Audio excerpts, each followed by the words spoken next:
തൃശൂർ മുണ്ടത്തിക്കോട് ദുരന്തത്തിന്റെ പശ്ചാത്തലത്തിൽ ഇത്തവണത്തെ പൂരം നടത്തിപ്പ് എങ്ങനെയെന്ന് നാളെ അറിയാം. ആഘോഷമില്ലാതെ പൂരം നടത്തുന്നത് ആലോചനയിലുണ്ട്. നാളെ ചേരുന്ന അവലോകന യോഗത്തിൽ തീരുമാനമെന്ന് ദേവസ്വം മന്ത്രി വി.എൻ. വാസവൻ അറിയിച്ചു. സർക്കാർ തീരുമാനം അംഗീകരിക്കുമെന്ന് പാറമേക്കാവ് തിരുവമ്പാടി ദേവസ്വങ്ങൾ വ്യക്തമാക്കി. പൂരത്തിന് വെടിക്കെട്ട് ഒഴിവാക്കാൻ തയ്യാറെന്ന് തിരുവമ്പാടി. പൂരം എങ്ങനെ നടത്തണമെന്നതിൽ നാളെ നിർണായക തീരുമാനം. പാറമേക്കാവ് തിരുവമ്പാടി ദേവസ്വങ്ങളുമായി ആശയവിനിമയം നടത്തിയ ശേഷമാകും തീരുമാനമെന്ന് ദേവസ്വം മന്ത്രി വി.എൻ. വാസവൻ. തിരുവമ്പാടിയും പാറമേക്കാവും രണ്ട് ഗ്രൂപ്പാണ് ഈ വെടിക്കെട്ടുകളുടെ എല്ലാം ചുമതലയേറ്റ് പൂരത്തിൻ്റെ പൊതുവായിട്ടുള്ള പ്രവർത്തനങ്ങൾ നേതൃത്വം നൽകുന്നത്. നാളെ കൂടുന്ന മീറ്റിംഗ് എത്തുമ്പോഴേക്ക് എല്ലാവരുമായി കൂടിയാലോചിച്ച് ഒരു സമവായം കണ്ടെത്തി ആ കാര്യത്തെ സംബന്ധിച്ചോളം നമുക്ക് അർഹിക്കുന്ന രൂപത്തിലുള്ള പരിഹാരം ഉണ്ടാവും. യോഗം വിളിക്കാൻ ഹൈക്കോടതി അനുമതി നൽകി. പൂരം നടത്തിപ്പിൽ ജനവികാരം കണക്കിലെടുക്കുമെന്നും സർക്കാർ തീരുമാനത്തിന് ഒപ്പം നിൽക്കുമെന്നും തിരുവമ്പാടി പാറമേക്കാവ് ദേവസ്വങ്ങൾ.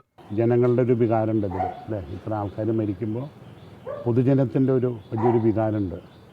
അതും കണക്കിലെടുത്ത് ആചാരങ്ങളും കണക്കിലെടുത്തുകൊണ്ട് ഒരു ബാലൻസായ അപ്രോച്ചാണ് ഞങ്ങൾ ഉദ്ദേശിക്കുന്നത്.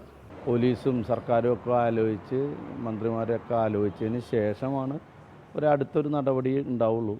പൂരം നടത്തിപ്പിൽ ആലോചിച്ച് തീരുമാനമെന്ന് തൃശൂർ MP കൂടിയായ കേന്ദ്രമന്ത്രി സുരേഷ് ഗോപി. ശ്രീനാരായണ ഗുരുവിന്റെ വാക്കുകൾ ഓർമ്മിപ്പിച്ചാണ് പൂരം നടത്തിപ്പുമായി ബന്ധപ്പെട്ട് CPIM ജനറൽ സെക്രട്ടറി MA ബേബിയുടെ പ്രതികരണം. വളരെ പണ്ട് ശ്രീനാരായണ ഗുരു പറഞ്ഞതായി കേട്ടിട്ടുള്ളത് കരിയും വേണ്ട കരിമരുന്നും വേണ്ട ഉത്സവങ്ങൾക്ക് എന്നാണ്. അദ്ദേഹം പലതും മഹത്തായ കാര്യങ്ങൾ പറഞ്ഞിട്ടുണ്ട്.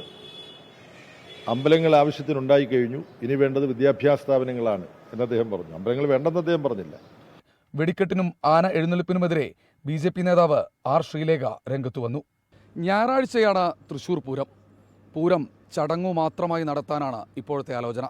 ഇക്കാര്യത്തിൽ അന്തിമ തീരുമാനം നാളെ ഉണ്ടാകും. ബിനേഷ് ബാബുരാജിനൊപ്പം ശ്രീജിത് ശ്രീകുമാരൻ, 24 തൃശൂർ.